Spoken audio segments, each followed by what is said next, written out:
Try natin to lutuin, ang nilagang baka.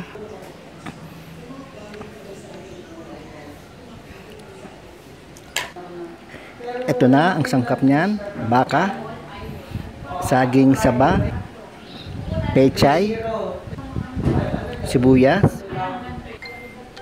patatas,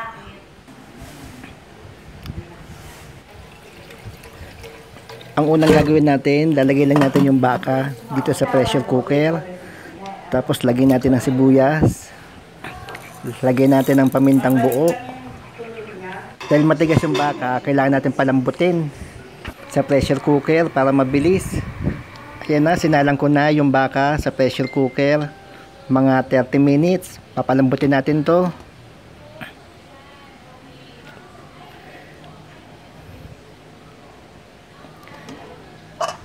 And after 30 minutes, silipin natin yung baka.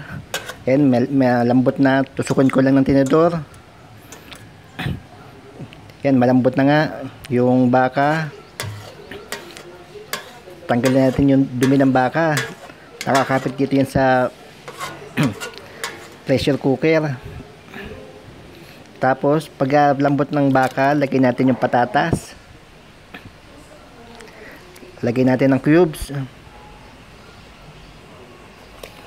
Tapos hulog natin yung saging saba.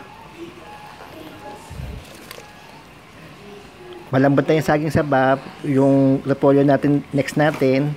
Tapos next natin yung pechay.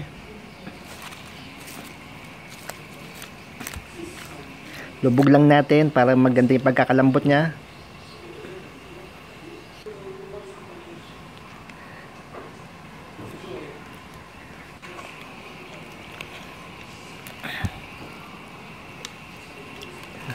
Halu-haluin lang natin. Yan na ang ating nilagang baka.